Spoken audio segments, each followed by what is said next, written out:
apartment for a couple more weeks here. And then we saw that one of the rooms, the bathroom, needed a lot of work. And so we had an idea, and then I discovered that there was a handyman in the congregation here. And so I called him up one day.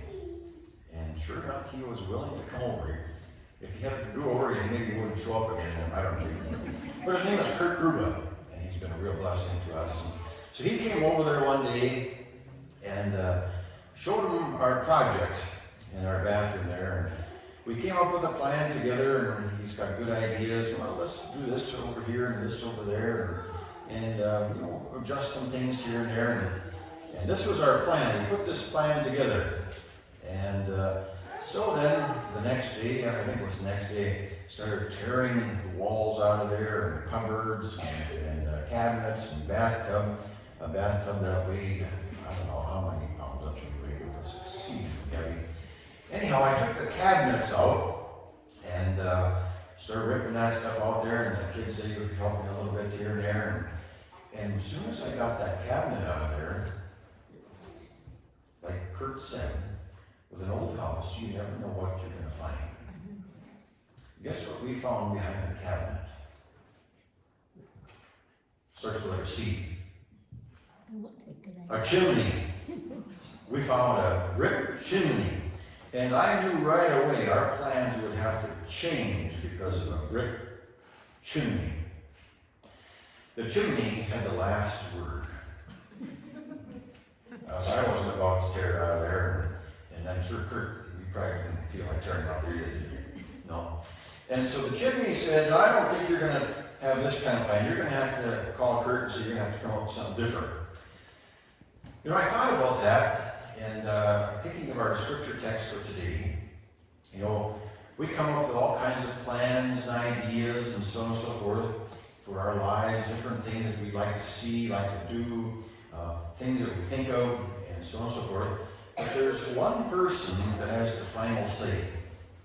That chimney, his name is Jesus, the written word of God. And that everything surrounds him, everything goes through him. Okay?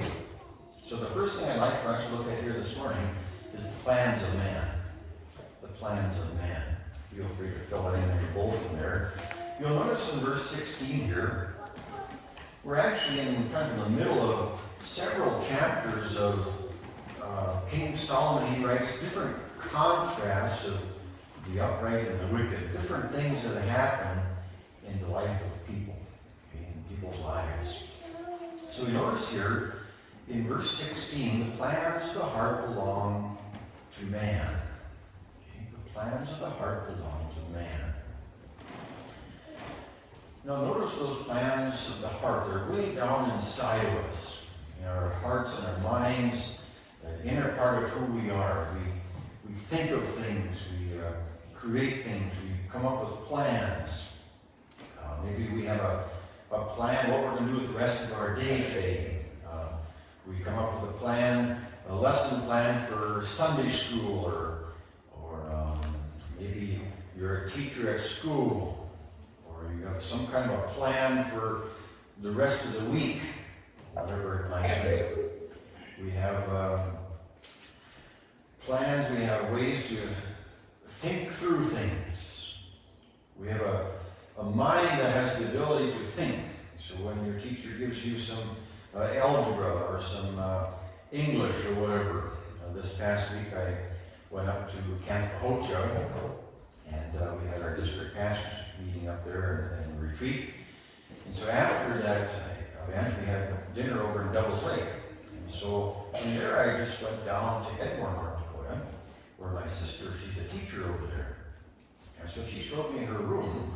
Auntie Sherry showed me her English classroom there. And there on the wall, she had the vocabulary list, a whole list of words that the students were supposed to learn those words and use them in sentences and stuff like that. And then up on the whiteboard, she had a class schedule, a plan for the day.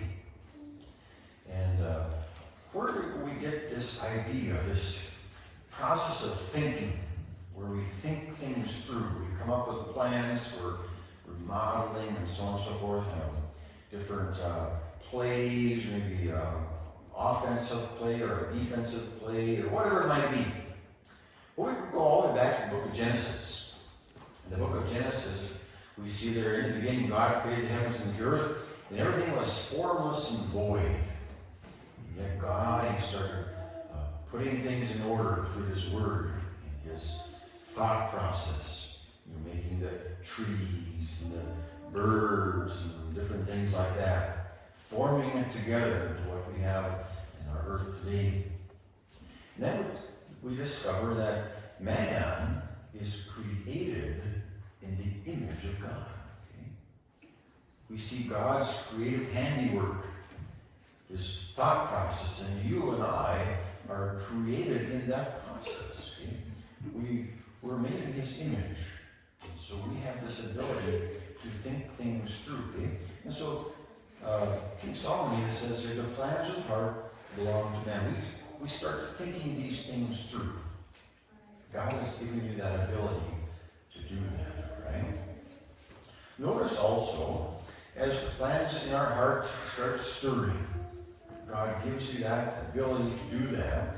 Notice what He says here, the answer of the tongue is from the Lord. The answer comes from the Lord. That which comes out of your mouth, the answer, that you've been stirring something in your heart, your mind, your plans, the answer, it comes from the Lord. Okay? The only way that you're going to get it, spit it out, is because God has given you breath to speak something, to spit it out, just in simple terms. But God brings that about. Okay? The answer comes from Him. Okay? Notice also, if someone gives you an answer, what does that tell you? If I asked you a question and you answered me back, that means you're alive, right? Okay? You might not get the answer right, but if you're able to answer me back, it means that you are alive. Okay? Because God answers, it tells you what? He's alive. Okay? And that's good news. Okay? God is working in your heart there, and the answer is from the Lord. Okay? Now, why is that important to note that? Okay? As you think things through, that God, that you would work in my heart, that I recognize that my thinking process comes from you, and that these answers that come out, they are from the Lord. Okay? Without Him, we would never have the answer. Okay? We would just kind of wander aimlessly. Okay? So we notice the answer is from the Lord. Okay? Now notice also here, as he goes through his, kind of flows through here, his process here, all the ways of a man are clean in his own sight. Or, Mrs. Gruba's translation said, innocent. Okay? All our ways are innocent, or they seem okay. Okay? We can come up with a variety of plans, a variety of different things, different ideas. Sometimes, have you ever thought of an idea and you told yourself, that's a great idea? And you went through it, and at the end you said, that was a bad idea. Does it ever happen to you? Or it just happens to pastors, probably. I've been there multiple times where I did something and I got to the end and, whoa, that didn't turn out very well. Or, sometimes it says here, all the ways of men are clean or innocent. We have an innocent way of thinking. Okay? We think it's good. We come up with a plan that's, well, I think it's good. As far as I can see, it's good. And yet sometimes the plan can hurt lots of people. But as far as I'm concerned, it's good. I'll give you an example. Out in western North Dakota, I knew a lady. She had seen Hitler at one point in time when she was a very young girl. And at that time, they thought he was the greatest thing ever. Was working in the country there, and things were going pretty well. But they had no idea what was happening under the rug, so to speak, under the table. And you can think that Hitler thought his idea was great. It was a great plan. justify just about any kind of a plan. You can make it innocent in their own eyes. Well, seems just fine to me. In modern terminology, we'd probably say something to the effect, well, it doesn't hurt anybody. Well, what I'm doing isn't hurting anybody else, but it really is. And so we see that in here. We can justify just about anything, basically what it's saying. Okay? However, notice what the Lord can do. Okay? All ways of a man are clean in his own sight, but the Lord weighs the motives. Your translation might say in the hearts or the thoughts or something like that. He weighs the motives. He weighs why we're doing what we're doing. Okay? I think another translation used the expression weighs the spirit or the intent behind something. Okay? How do you weigh something you can't see? Motive. Can you see motive? It has no weight to it. It's inside a person. Okay? We can kind of guess what their motive might be, and we can kind of see the end results maybe sometimes. But to weigh the motive, weigh the thoughts, do thoughts weigh anything? Not really. But yet you see the power of God here. God can weigh that kind of thing. Okay? He can weigh motives. He can weigh what's behind our plans. He has the ability to do that. That's his, it's called his sovereignty. He can go way inside of us and weigh what's inside of us. And I think that's pretty neat that God can do. He's teaching you his power and that he's almighty, that he's God. Okay? So all ways of man are clean in his own sight, the Lord weighs the motives. Okay? Then he goes on here, he says in verse 3, commit your works to the Lord and your plans will be established. Okay?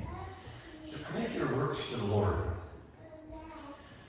So we've already gone over verse 1 where it says, the plans of a man are in his heart. Okay? We create these plans. We have this ability to think these things through.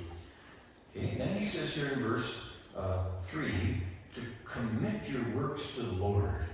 Commit your plans to the Lord. Okay? Now this word commit, it can also mean roll over. Okay? Or roll. Roll your plans to the Lord. Now it might not be an expression we might use that much, but what I think when I think roll your plans before the Lord, it reminded me of a time when I was working in East Grand Forks, just before the seminary, at the Good Samaritan Center there. They were building a brand new addition to their Good Samaritan Center there. And there was one man, he was in charge of the whole, he supervised everything. He was the general contractor. His name was Glenn Morford. I enjoyed visiting with him a lot and watching him do his work. He got there, I would say probably a week or two, maybe more, before anybody else arrived. And we got a little shed cleaned out for him. And what he would do, he supervised everything that went on in that building. So what he would do, he had a table there, and he would take these blueprints, and he would take them and he would unroll them on his table there. And he'd have them here and there, and everything that came, whether it was the carpenters, the plumbers, the electricians, the drywallers, the shinglers, everything went through him, went through these blueprints. He unrolled them. Is it okay to put a wire here? Well, let's see. Yep, wires go there, or whatever it might be. Everything went through that, and he unrolled them. As I thought about that, and this idea of committing your works on, rolling your plans to the Lord, I think we should do the same thing. Whatever plan that you thought of for the day or for the week, or what you might do next year or whatever, unroll them to the Lord. Bring those plans and put them before the blueprint of God's Word. Run them through this book. Okay? That's kind of the idea behind committing your works to the Lord. Okay? Now, it also carries this idea of commit your works to the Lord. Should I go ahead and, let's say I want to build a garage. And so I just buy a bunch of boards and I just start hammering things together. And then I come back, Lord, I'm building a garage now. Or should I take it to the Lord first? Lord, can I build a garage?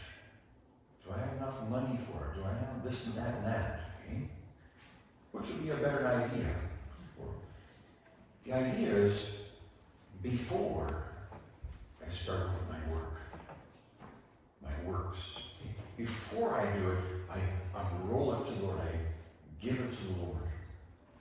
Or maybe I've got my plans on my table there and I push it across the table and I say, Lord, these are my plans. What do you think about them? And that's kind of the idea. Rather than just starting and doing my own thing and living my life without Him, doing my works and doing my work, just living my life without Him, and then coming back later on and say, Lord, this is what I did. Now I want you to bless it. Okay? The idea is to do it beforehand. Commit your works to the Lord first. Okay? Well, why? Why should I do that? Well, notice what he says here, and your plans will be established. Okay? Your plans, it's going to work, or maybe the Lord will say, no, I think we should go this way. It's a good plan, Tom, but I got something even better. I'll take you a little different direction. Okay? So even before we get to that point, whatever it might be, simple things, complicated things, take them to the Lord first and say, Lord, this is what we got planned. This is your plan. Okay? And then your plans, they'll be established. Okay? So that's what we're looking at there. The first thing, the plans of man. Okay? The second thing I'd like for us to look at is the pride of man. The pride of man. You'll notice there in verse 4, the Lord has made everything for His own purpose. My translation uses its purpose. Some might say His purpose. Okay? God has a purpose for everything. Nothing is done haphazardly with God. He is a God of order. Okay? And everything has a purpose in His plan. Okay? Notice also in here, who's in charge of everything? As it says there in verse 4, the Lord has made everything. Okay? Who made everything? The Lord did. Okay? And for us to recognize that as people, the Lord has made everything. Okay? And everything has a purpose. Because you're made in His image, because God has put within your heart the ability to think and plan, what we do has purpose also, doesn't it? Okay? Even the wicked think we are evil. Okay? Does God make wicked people?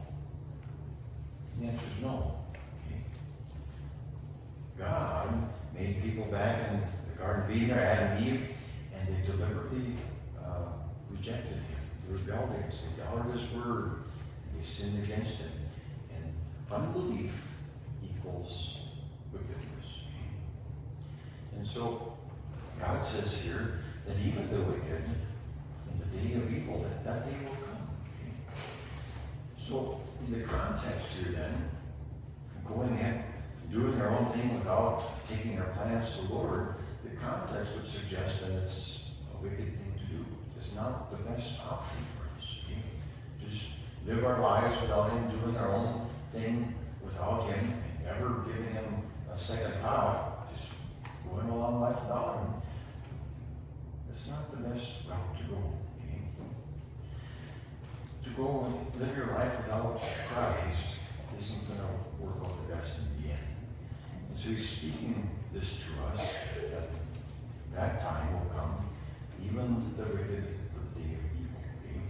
So make sure that if you hear these words today and you're on the wrong path, a path without Christ, recognize right here that the end isn't going to be pretty. Okay? Everyone who is proud in heart is an abomination to the Lord. Assuredly, He will not go unpunished. Okay? So if we're going to keep on that route, keep going without Him, the Bible declares that you're going to be punished. Okay?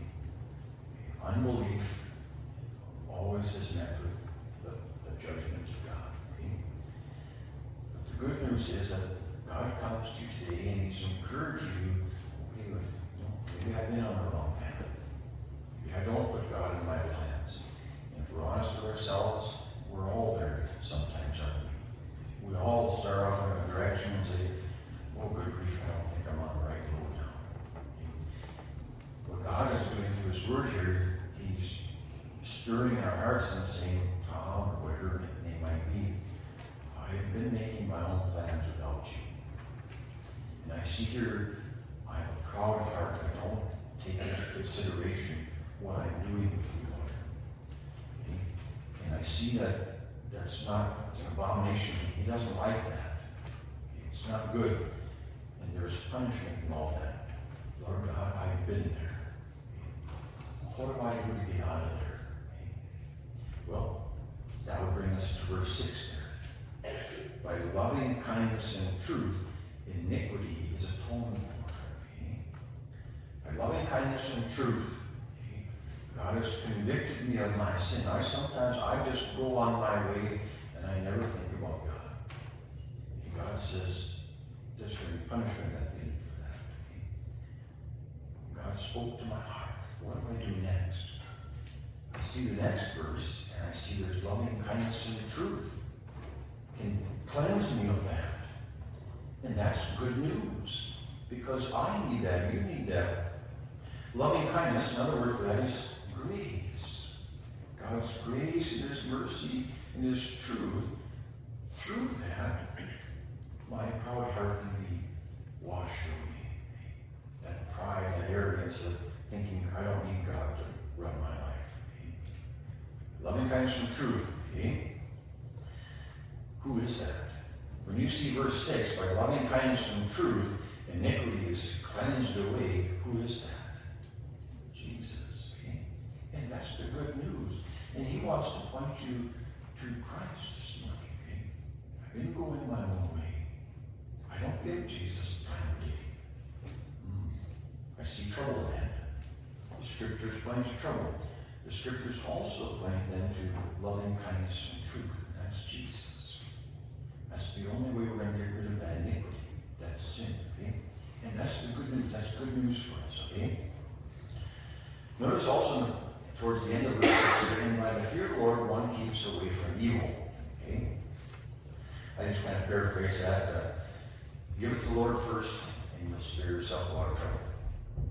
I just kind of simplifying that a little bit there, so I can understand it. Just bring it to God. Lord God, I think I'd like to accomplish this today. These are my plans for today, for the next week or whatever. I'm going to give it to you. Okay? So we see that in verse up to verse 6 here, all right? So let me go on a little further. You're going to notice the paths of man. The paths of man. Okay?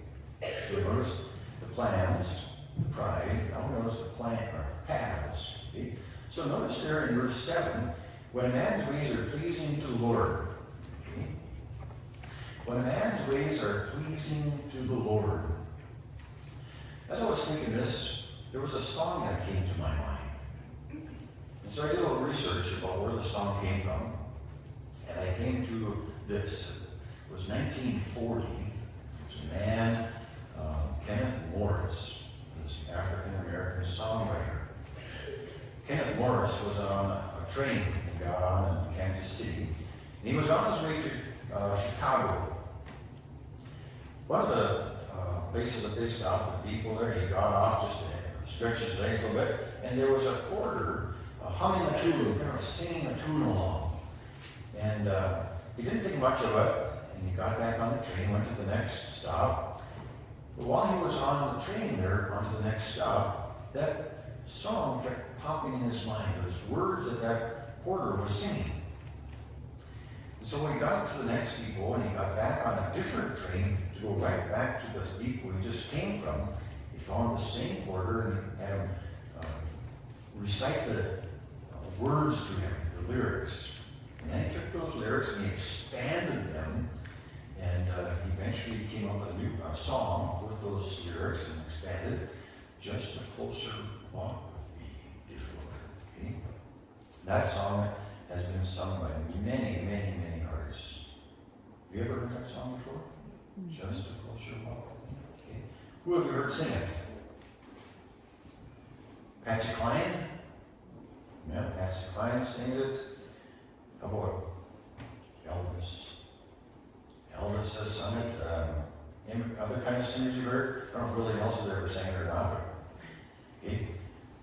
Many singers have sung that since 1941. Just a closer walk with you, dear Lord. Is it possible to walk close with Jesus? And the answer, according to verse 7, is yes. When a man's ways are pleasing to the Lord, it is possible. It is possible for us as human beings, men and women, boys and girls, to walk in paths that are pleasing to the Lord. How is that possible? Well, you just take the first 6 verses and you put those into practice. Lord God, you put it in my heart, these different plans and different ideas that I come up with. I'm going to go this way. And before I start walking, Lord, I'm bringing it to you in prayer. Is this the direction you want me to go? And we notice that, and I take the pride out of my life. Okay? I commit my plans to Him. Okay? And He says here, to do that is pleasing to me. Okay? When a man's ways are pleasing to the Lord, guess what happens? When a man's ways are pleasing to the Lord, He makes even his enemies to be at peace with Him. There's a benefit to it. Okay? Your enemies, they might not always agree with you, they might not always like you, but sometimes here, the end result is, as verse 7 says, they'll be at peace with you. No, I don't like Pastor Tom. I don't like some of his ideas, but no, he's all right. Or whatever it might be. Okay? You know, it's kind of a general principle. At the other service this morning, they talked some about Christians being targeted, persecuted around the world. Is that true? Yes, it is also true. Okay? So keep this general principle in mind when you look at this verse here. Okay? So when you see these passages, hear the word, the plans of man. You've been given a great gift in mind. Okay? Was it the scarecrow that didn't have a mind? That was the scarecrow. He wanted a mind so much. You have a mind. And God has given you the ability to be creative and study in school and different things like that. The ability to function at your work.